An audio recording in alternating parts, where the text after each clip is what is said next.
Welcome to Lynn Cullen Live. Talk radio without the static. Email your questions and comments to lynncullenshow@gmail.com. And now your host, Lynn Cullen. Yep, here I be. Welcome to you, and welcome to the show on the 18th of April. Well, now there are 6. I'm talking about jurors. There were 7 when last we spoke, but one of the jurors selected has asked to be excused, I think, essentially. The judge has let her go. And I think this underscores the kind of problems that can arise in, obviously, a case such as this, which is unlike any case before, given who the defendant is and given that his proclivities to create threatening environments, I think that's as nicely as I can put it, for those who he deems a threat to him. This is one of the women who was chosen, and obviously, she went home and family must have talked to her, and she was concerned because the fact is that enough information about her had come out. I've actually been very surprised at these profiles we have been treated to.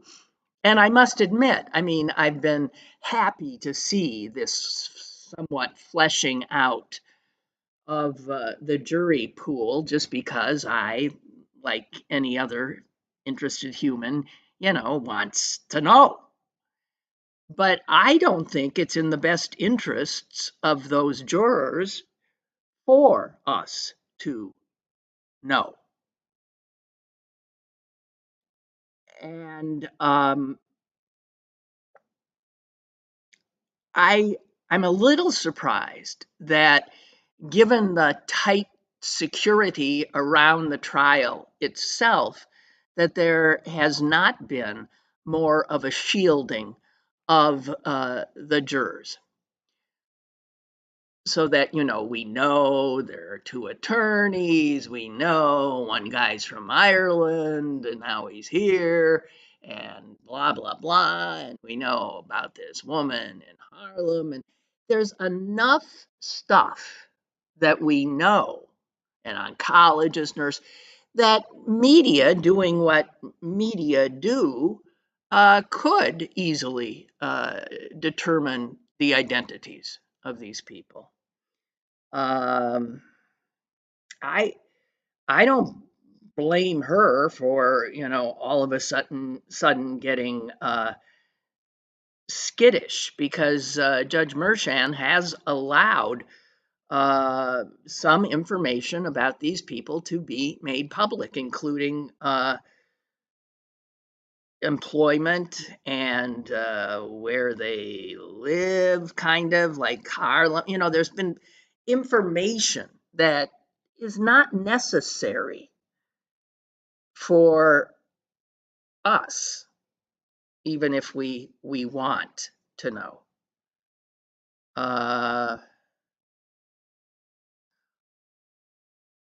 Also, the judge is, this has just happened, the judge is now saying that the district attorney's office came across information about juror number 4.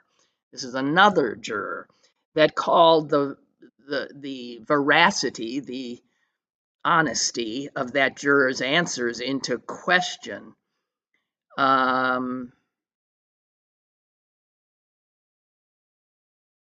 The prosecutor, this Steinglass guy, said that this juror seems to have been arrested in the 1990s in Westchester for tearing down political advertisements. They also found that is the prosecution also found that the juror's wife was previously involved in a corruption inquiry. This means that the juror, if they've identified the right person, lied in response to one of the questions, namely, I suppose, have you ever been arrested or something to that effect. And so it could be that juror is going to be gone. I don't know. Not going to be as easy as they thought. Although, as I was stunned yesterday when they said that they had in fact seated 7. Even if we're down to 5 today, that still is exceedingly quick, if you ask me.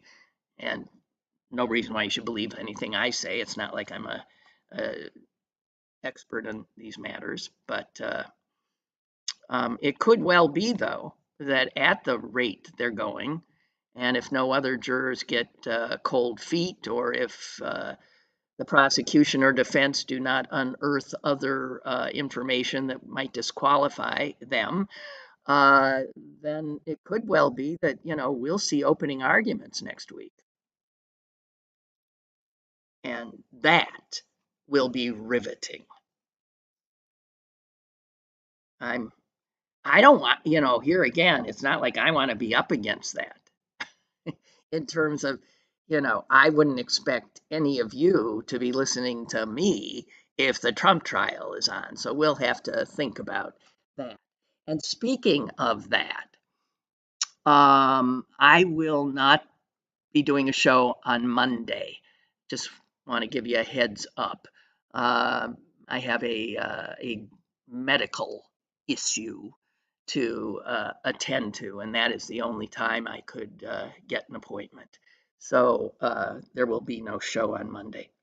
However, it occurs to me, since I'm talking off the top of my head, that if the Trump trial goes on and we are all, glued to our TV sets, although it's not televised, so that makes it, but I mean, there'll be constant reporting, obviously, on what is going on inside. I don't know. I'll take it. I put the question to you. If we should move the show maybe to the lunch hour when they're in a break, do the show from noon to 1, or should we just go on as usual? Let me know. Just you can give me a little holler at what the hell is my email? Lynn Cullen Show. Lynn Cullen Show at gmail.com. I don't know. Lynn Cullen Live at gmail.com. God dang.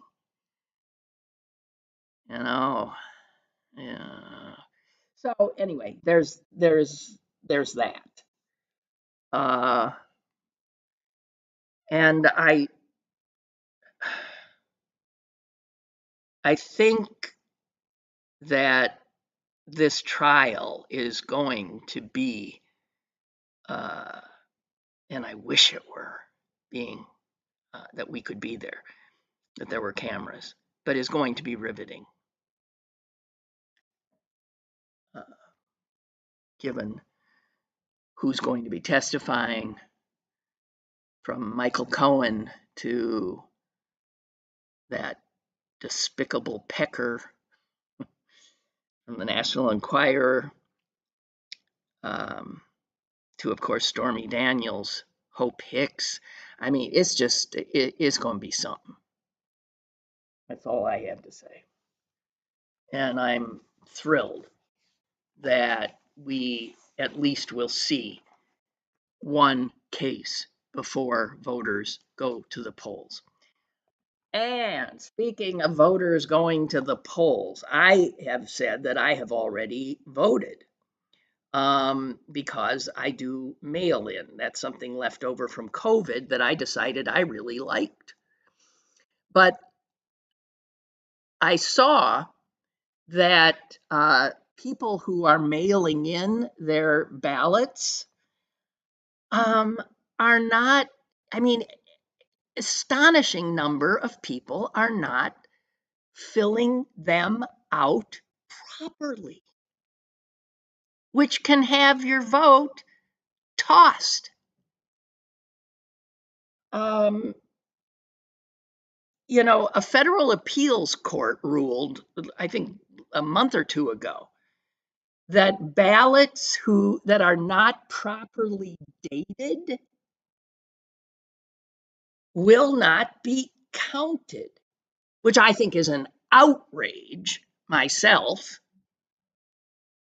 Who gives a damn what the date is? If the county election officials have the thing in their hand when the voting when the vote is being counted, then obviously the person filled it out before and didn't get the ballot until they were supposed to. And I mean, it's just it doesn't make any sense. I mean, as many as 700 of these mail-in ballots that have already been received have no date on the envelope, which will disqualify them. Now, the good news is that in Allegheny County, when that happens, the county gets in touch with the voter and says, you screwed up here a little bit. Do you want to remedy that? And so people have been able to come back and remedy it. But that's not most of them. And in fact, next door in Washington County, they don't do that. They don't do that kind of reach out. And in fact, the ACLU is on top of that. I don't know if they're going to get any action in time, but they have told Washington County that they need to do more to make sure that voters' preferences are received and that they should do reach out if something as simple as a missing date is preventing the vote from being counted. The ACLU says that in Washington County, it's clear that election officials there are intent on essentially silencing voters by not counting those ballots and or reaching out. Now, I have to tell you, I am blown away that so many people can screw up in this way.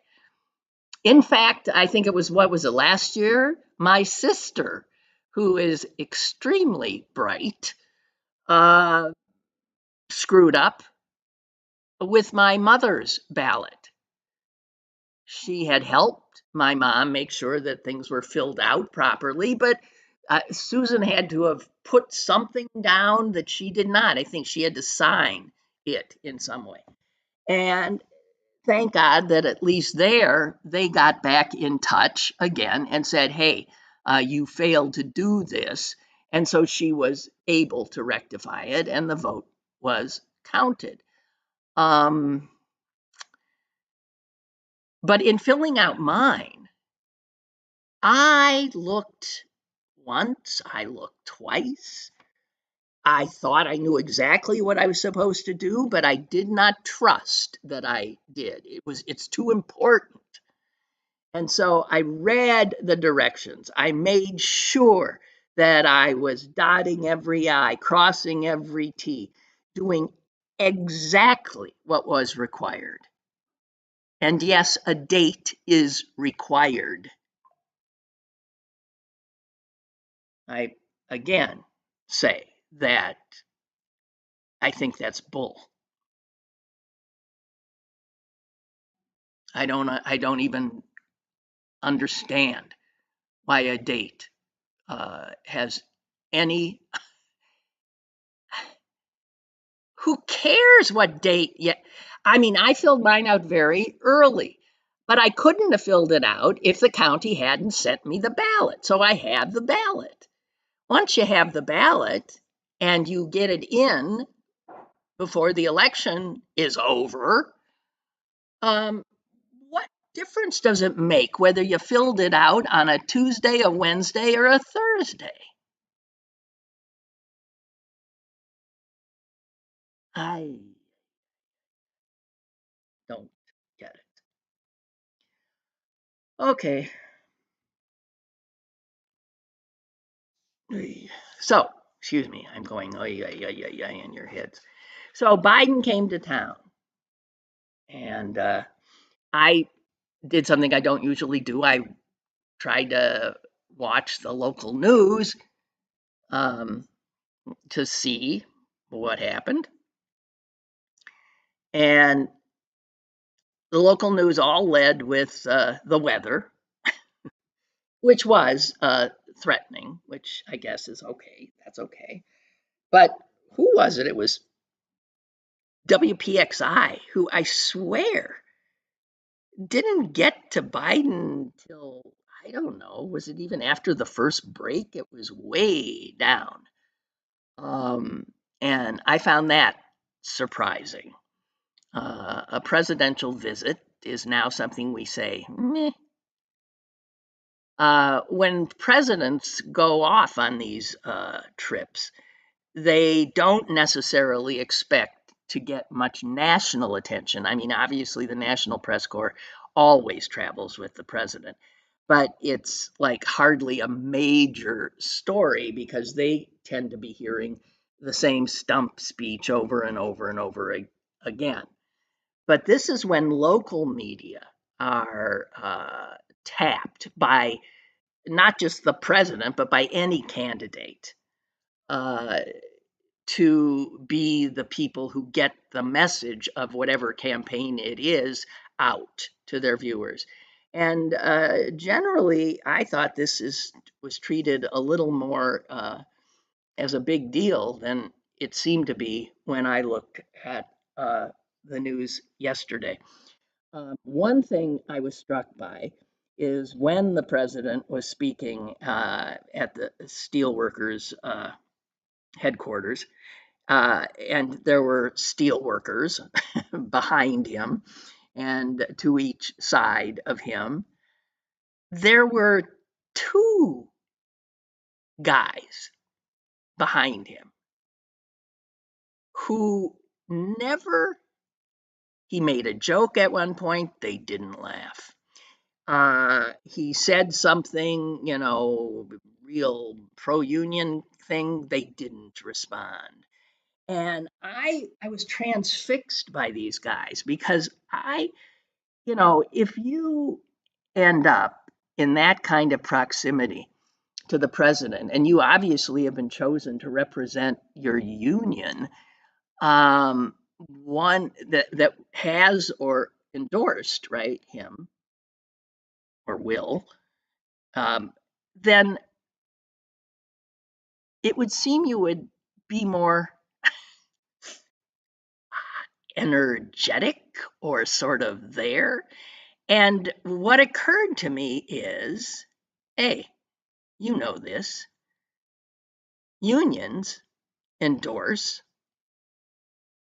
but the individual members of those unions do not necessarily vote as people as their union has endorsed.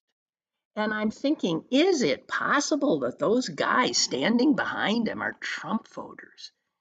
And if they were, why would you even agree to stand there? And if they weren't Trump voters, then why weren't they more engaged? That's all I want to know. I was very angry at him. One in particular, the bearded guy, big guy.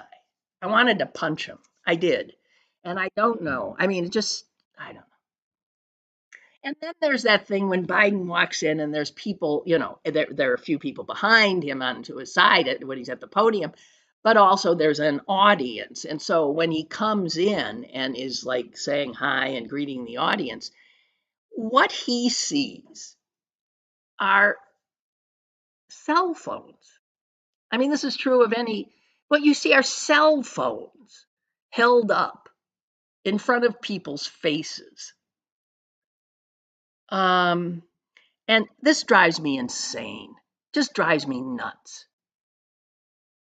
I understand that you might want to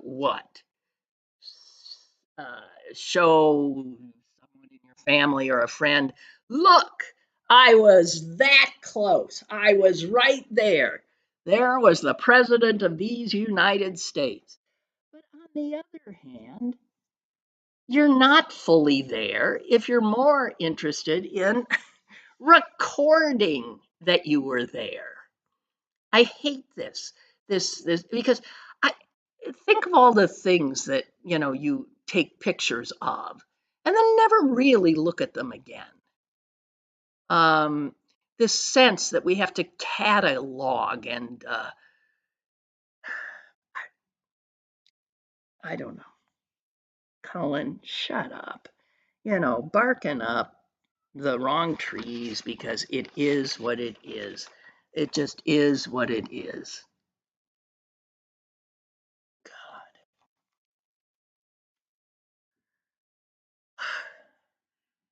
Okay. I got me a caller. Hang on.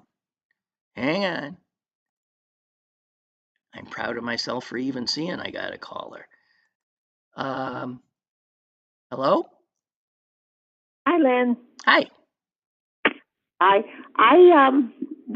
calling to complain about the same thing. I watched Biden yesterday, and I would like to know why in the world he gave a shout out to Summer Lee. Okay, she's been working harder than anyone to get Pennsylvania to vote uncommitted. She's called him a racist. She's taken credit for money, for money that he brought here to Western PA. He should have shown some actual courage and endorsed Patel. I don't understand this. I don't understand why he did that. I don't understand why Fetterman has not come out and endorsed her. I don't understand why AIPAC hasn't come out and endorsed her. 4 more days. You know what? I really do believe if Summer wins, but Biden loses PA, he's not helping him. Why would he go out there and give her a shout out? I mean, don't they vet these people? Look, I mean, obviously, I think what you're failing to understand is party politics.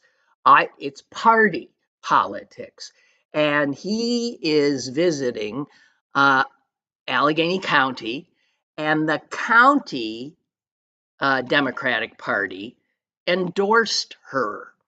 He's not going to come in. It's not, granted, the 14th Ward didn't, but the county trumps the 14th Ward endorsement.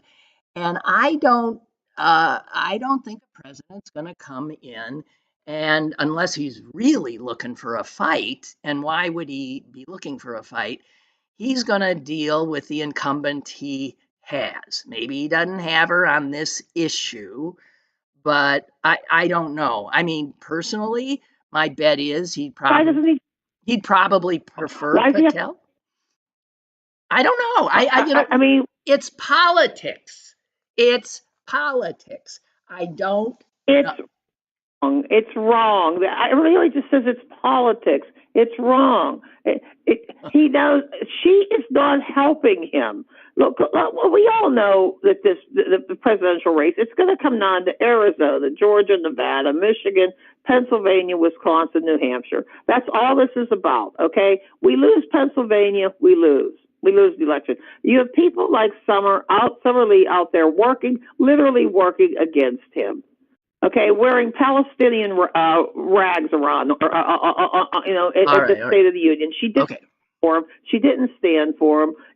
People are not working hard enough for her. Now the election's over because there's two elections. Let's face it. There's the mail-ins, and then there's Tuesday, and most of the votes come in with the mail-ins. So I just I'm never going to understand it. Okay. I don't think they did. I don't think they advertised this enough. I don't think there was enough. There just wasn't enough.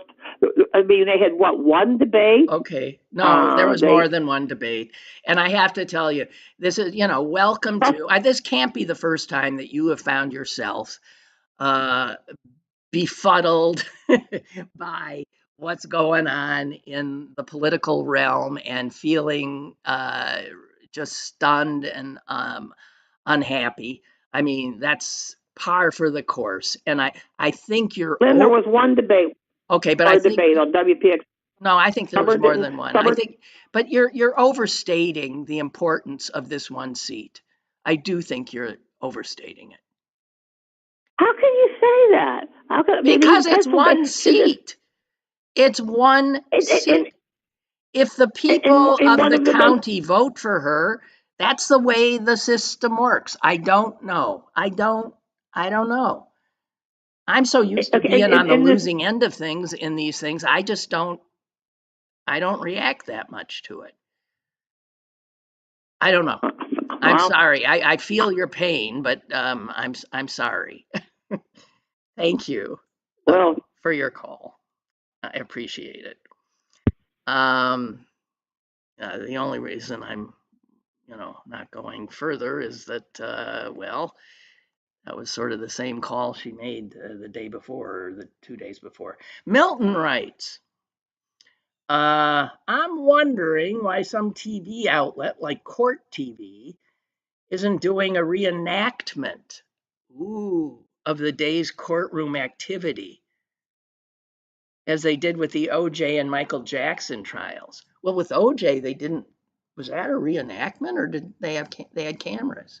Geez, my brain, my memory. Anyway, that would be ratings gold. Oh, hell yeah. In fact, didn't Court TV essentially come into being because of O.J.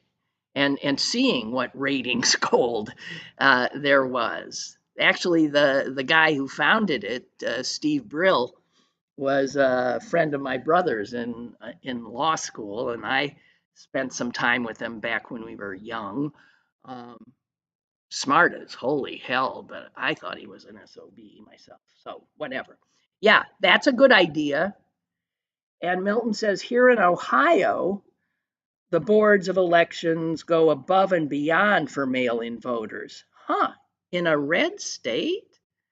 Last August, when Ohio had a special election to determine whether the state would raise the requirement for ratification of referendum issues, that was that thing that involved the abortion amendment, from a majority to 60%. And that, as Milton reminds us, was an attempt by the Republicans to stymie and muck up the vote on the abortion amendment, which of course ended up passing.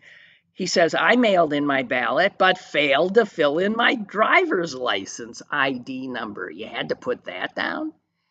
See, now, Milton, this is what's weird. You're I don't know many people as smart as you are. And it's like my sister. Are we all in such a hurry that we fail? I mean, I can't believe it. You screwed it up too? And he says, I got my incomplete ballot back within 4 days of mailing it. I bet if they knew how you voted, they wouldn't have. with instructions as to what I'd failed to do, how to remedy the error, and surprisingly, a waiver for me to take to my local polling place that instructed poll watchers to allow me to vote in person, despite the fact that I've been listed as a mail-in voter because I've requested a mail-in ballot. Although Ohio is a very red state, I've been increasingly impressed with how elections are handled here. Wow. That's incredible. Well, good for them.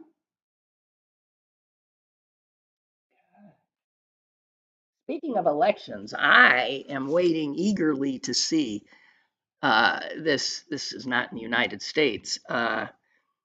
Next month, Mexico. I've said this before. Mexico could well end up with a woman president. Well, it could. It's going to end up with a woman president. The two main candidates are both women. So Mexico's going to have its first female president. It shows how lagging. We always think we're at the forefront of progress. I mean, my God, Muslim countries have had women as prime ministers and presidents. We somehow, that's a bridge too far for our patriarchy. But the more astonishing thing to me is that the woman who is expected to win is Jewish.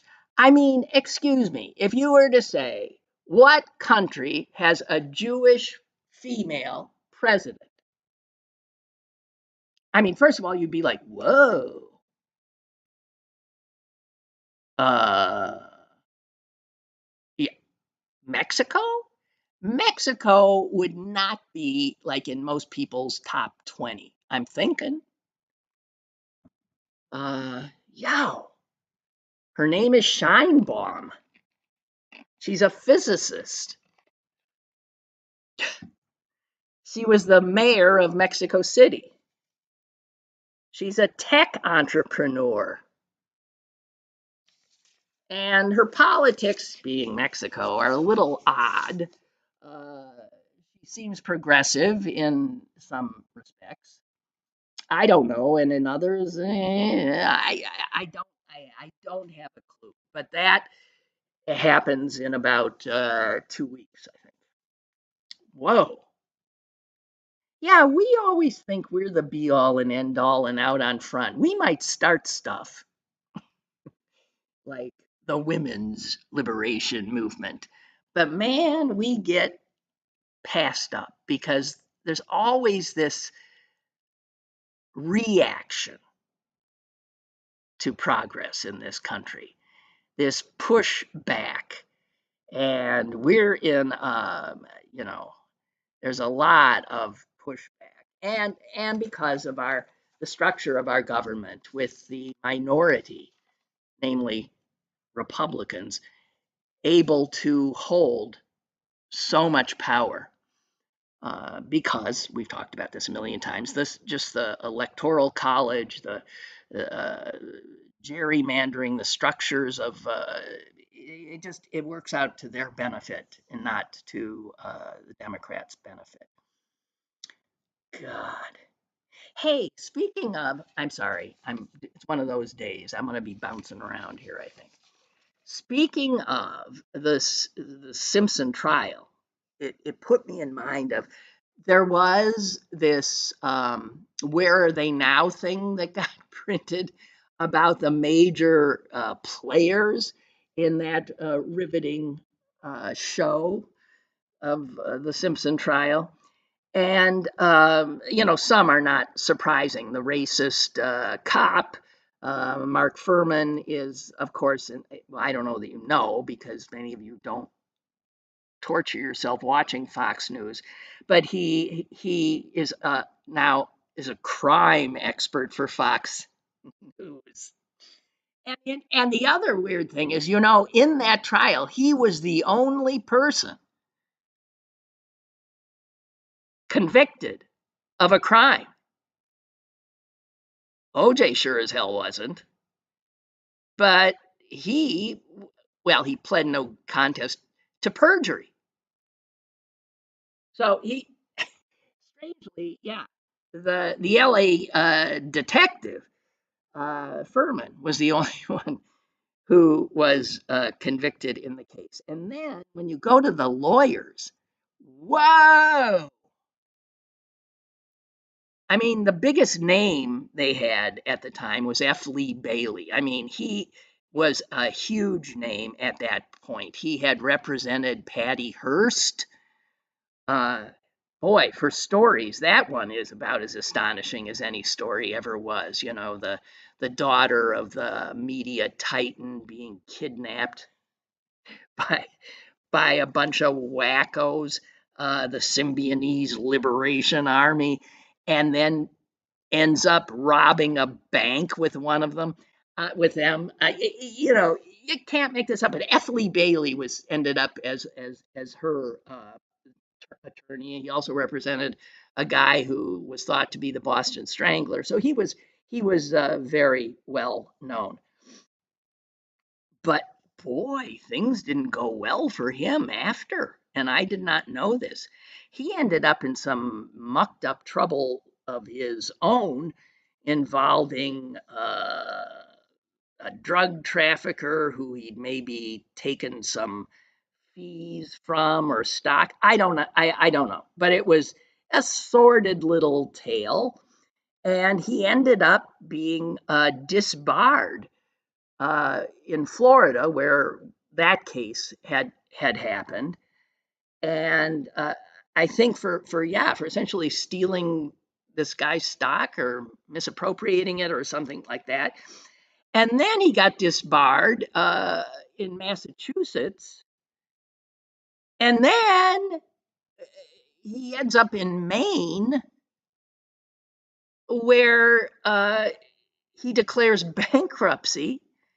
And when his life ends 3 years ago, he's living above a hair salon, in an apartment above a hair salon that is rented by his then girlfriend. So, whoa, that would be like a real descent. And then there's the other lawyer, Dershowitz, who was, considered like this brilliant Harvard, this and that. Now, if you were to ask people, what do you know about Alan Dershowitz? They'd most likely say, didn't he like represent Donald Trump at his impeachment? And wasn't he pals with Jeffrey Epstein? So that's how he's known. And then, of course, there's Kardashian. Good God Almighty. This guy, who was a friend of OJ's, right? In fact, the chase, the slow chase in the white SUV, that originated at Kardashian's house. Because that's where, after he killed her and before the trial, that's where OJ stayed. And then he ends up dying pretty young. But as we know, his name lives on. God help us. What he spawned with his wife, Chris, who then went on to marry the Olympic champ, Bruce Jenner. I forget his name now, who transitioned. And we're left with what? Kim, Courtney, Chloe, I don't know. Kim, isn't there another one? I don't know. And who represent the vapidity and just shallowness of American popular culture. So that's the last thing I'm saying about OJ that has anything to do with OJ. Oh, hey, speaking of transitioning, I don't know. I've told you that I think The Atlantic is the best magazine around because they print, it's not, some people only read publications that, well, that don't challenge them. And I find myself challenged often by The Atlantic, but almost always being impressed by the level of writing and whatever. I see I've got a call here. I'm sorry. Before I get into that. Hello caller. Good morning, Lynn. How are you? I'm good. I know that you don't watch cable news, but I was watching Lawrence O'Donnell last night, and they were showing the clip. I don't know if you happen to see this with Jamie Raskin going up against James Comer. Oh, I did. I saw it on my social media feed. Oh my God. I thought I was going to go insane. If it was me, if I was Raskin, I think I would have choked him or punched him or something. Yeah. And I'm not a violent person. But I loved when he told him, quote, "You need therapy." I really thought it did look like they were going to come to blows. They're sitting right next to each other. And boy, that Comer is the most loathsome, just stupid, just an unbelievable idiot. And he called Raskin, he calls him Raskins. Why does he do that? It's like, either again, just total stupidity, or it's an attempt to, show him disrespect. I don't know many members of Congress that I hold in such high regard as I do Jamie Raskin. He's brilliant. Yeah. He's probably the brightest one there. And by the way, excuse me, I just want to say, because I just remember reading somewhere that he was attempting to give a speech, Jamie Raskin, recently, on democracy. And he was unable to do the speech because he was hounded, heckled, screamed at, and overridden by pro-Palestinian folks. Jamie Raskin. Oh my God. And why would that be? He is not. Why? Here's the only possible reason. He's a Jew. Yeah, exactly. Wow. Wow. I have no idea. Yeah. I'm sorry I interrupted you, though. No. It's just maddening. But I was just curious if you saw that, because it kind of reminded me when you see clips in England, how they go against each other. And I just thought, what is happening here? How could this man, Comer, he's just stupid. Yeah. What else can you say about him? Well, in that regard, he's a good representative of his party. Well, that's true. Yeah. Yeah. Look at Marjorie Taylor Greene. I mean, that's another one. Yeah. When I see her, even hear her name, I have a visceral reaction. I should probably stop watching. Yes. It's maddening. Yeah. But is. I also wanted to say, when you were talking about the cameras yesterday, not the cameras, the phones, it reminded me a million years ago when our kids were little, and we were in Florida at Disney or Universal. That's when everybody's men they never saw their children's childhood memories. They had those huge, were they cameras on their shoulders? Yes. And my husband would say, what is wrong with them? They're not watching. They're recording this. Yeah, they're not part of it. It's the phone, right? Yeah. It's with the phone. Yeah. The same thing. Just like you were saying. Yeah, they think they're there, but they're not there. Now, my parents never took any video of any of us. There's no moving pictures of me or my siblings. And I did the same or failed to with my own child. It's so alien to me that you record the thing. But I regret that now because I don't even know what his voice, his cute little child voice sounded like. I don't even have that. But it is amazing how many families have these and I'm sure it's wonderful to have some. But yeah, if that's all you got, better to have experienced it in real time. Exactly. And I mean, you're in Florida. It had to be like 1,000,000 degrees. Yeah. And these guys are walking around with this, right. and it's on their shoulder. Better to have your kid on your shoulder. Exactly. But thank you for your show. I do I'm looking forward to having you on during the trial because, I mean, it's just kind of nice to hear your perspective. Oh, thank you. Oh, well, it is. I can't wait. Okay. Me neither. Okay. I just wish we could be in the court, with television instead of the sketch art. Well, that's why thank I think, you. You have a great... Milton's idea that they should, they'll have a transcript. They should have actors literally or some way that evening should essentially put us in the courtroom with exactly what is said.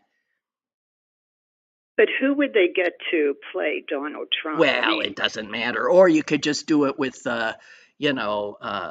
again, sort of use sketches but play the real audio with actors. That would be fantastic. That would be fantastic. Yes.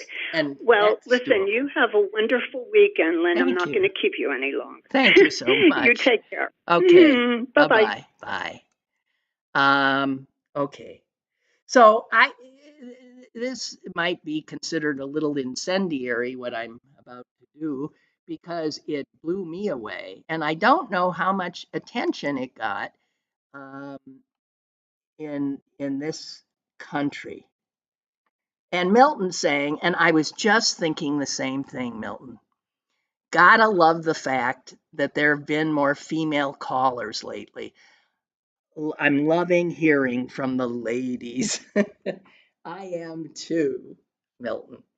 So there was this, do I have this? No, that's not what I want. I'll get it. Okay, so if you already know this, good. If you don't, it might blow your mind. The English National Health Service, their head of their social, anyway, they completed a study, and it was led by their senior pediatrician, a woman named Hilary Cass. And she spent a long time at the request, I believe, of the government, looking into medical care for trans juveniles. And the piece that was written about it doesn't take sides. It's very straightforward. And they point out how in this country, you can't talk about this without immediately being assumed to be on one side or the other. Our politics are so heated, and on issues, social issues especially, we cannot, somebody asks a question like, well, and the reason resonated with me is I have wondered about doing some of what's being done with children and trans care. Now, I know this is something the Republicans have taken and run with. So if you're a Democrat and or a liberal and or a progressive and or pro LGBT, blah, blah, blah, you end up supporting what you are told is good treatment. What happened, though, after this woman who went in totally neutral, she came out with, well, here, I'm going to read a little bit of the article. In a world without partisan politics, the report, the Cass report, named after her, on youth gender medicine would prompt serious reflection from American trans rights activists, from their supporters in the media, and the doctors offering hormonal and surgical treatment to minors. This report, which was done at the request of the English National Health Service, came out with its report, I believe, last week. And in it, she says this. Here's what we know. And essentially what she says is, we don't know.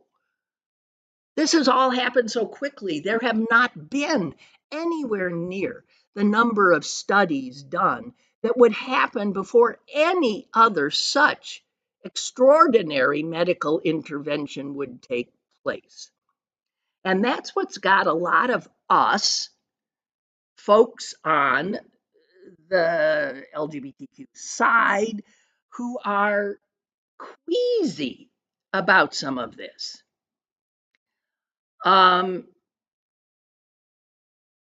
She says puberty blockers do have side effects. Apparently, here that's poo-pooed. She says that the evidence for widely used treatments is shaky, and the science of it is not settled.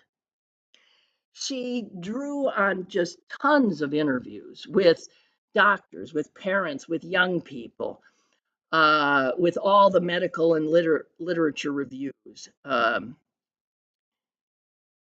And she says what largely she finds is an absence. I'll quote her. The reality is that we have no good evidence on the long-term outcomes of interventions to manage gender-related distress. We also don't have strong evidence that social transitioning, such as changing names or pronouns, affects a child's mental health outcomes, either positively or negatively. We don't, we assume this. I mean, I can hear people saying, oh, yes, we do. We have anecdotal evidence. Yeah. She says we don't have strong evidence that puberty blockers are merely a pause button, or that their benefits outweigh their downsides, or that they are life-saving care in the sense that they prevent suicide. We don't know why the number of children turning up at gender clinics rose so dramatically in the 2010s, or why the demographics of those children changed from a majority of biological males to now overwhelmingly a majority of biological females. She says when it comes to alleviating this gender-related distress, which is real, for the majority of young people, a medical pathway may not be the best way to achieve that. Now, what's interesting is that would create such blowback and explosion in our hyper politicized and divided country. But in England, this report has been lauded by almost everybody. Both parties,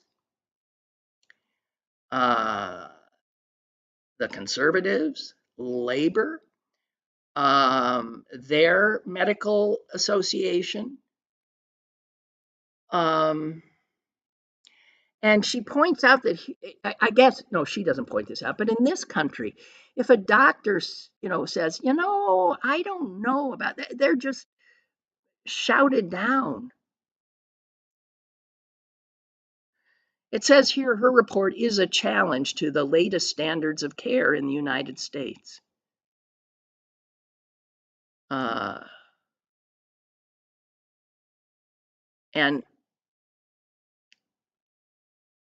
I don't know. She says the crux of the report is that the ambitions of youth gender medicine outstrip the evidence. Or as Cass puts it, that doctors at the UK clinic whose practices she was examining, although they're well-meaning, they developed a fundamentally different philosophy and approach compared to other pediatric and mental health services. They did all this based on one Dutch study in the 1990s. And that the rapidity with which this has come into the mainstream, she says, is really stunning. Because it got wrapped up with a push for wider social acceptance for transgender people. And then that politicized it. So any questions about such care are seen often as stemming from transphobia, which, like in my case, is not true. Not true. And when the questions keep coming, then, in America, you're on one side or the other, one team or the other. She says there are few other areas of healthcare where professionals are so afraid to openly discuss their views, where people are vilified on social media, and where name-calling echoes the worst bullying behavior. It goes on and on and on, but I want to say that it's too bad. It's too bad that we are at a place where people who hold a firm belief in something do not allow for any questioning without seeing it as an attempt to silence, or you've got to be all for us or you're against us. That is so wrong. And I worry, and this is on the left, where if you're gonna in America, this is the left that is promoting this, the left side, that it could well end up being proven down the road that a lot of what we are doing now, out of the goodness of our hearts and empathy with people suffering from this kind of gender discomfort, as she puts it, that we will see that we've harmed those children. We haven't helped them in the best way we could. And again, it could be on an individual level. Some are being helped now by this, medicalized intervention. But when children are so young, and adolescence by its nature is a minefield of confusion, I don't know. I have this very leery and queasy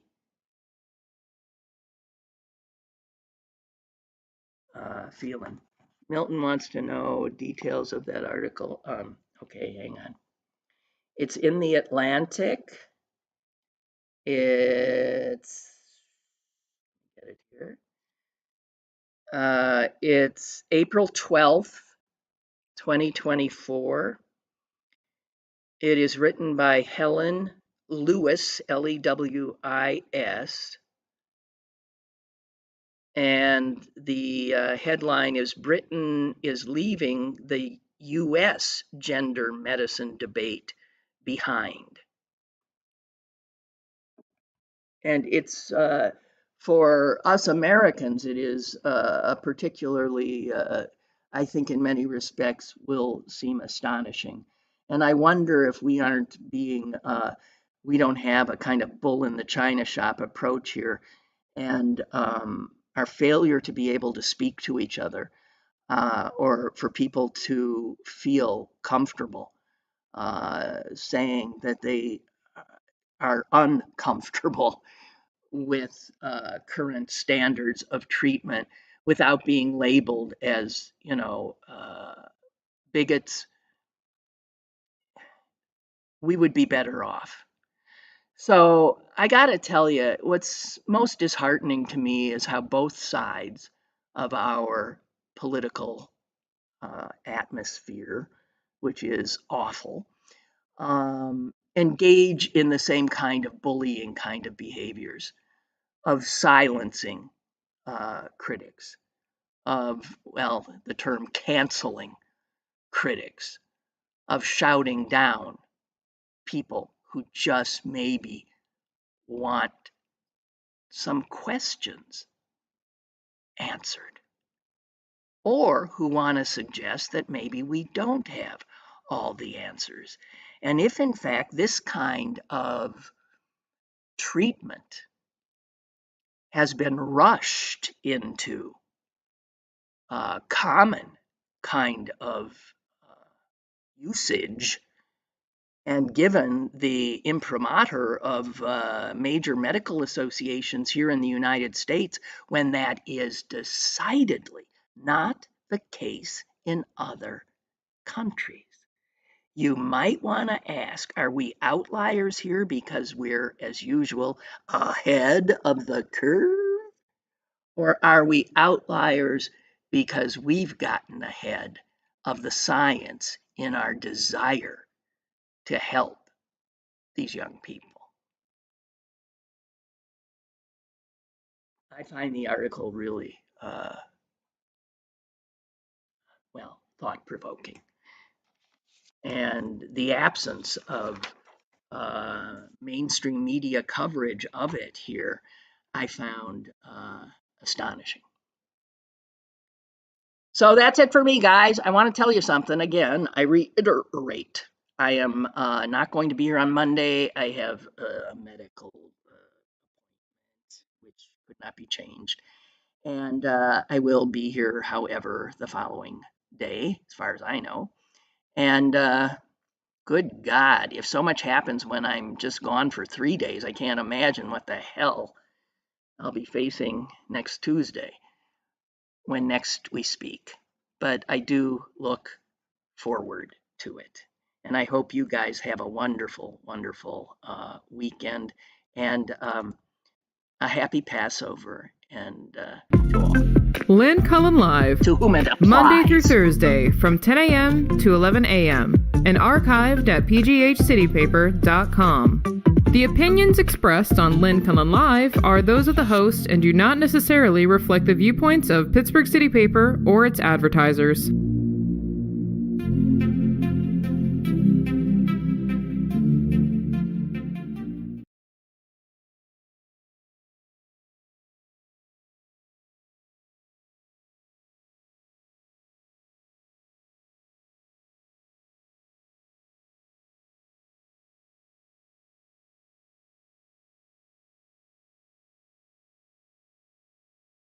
How's everything else running? Did it still feel like it's running a lot quicker? Well, it was okay, yeah, but it did take 2 calls today again. It'll take it too? Okay.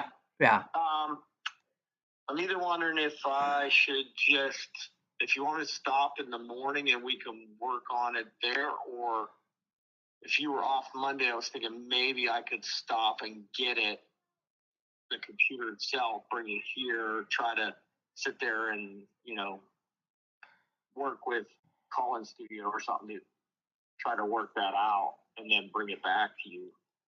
That might be better. Okay. Hang on though. So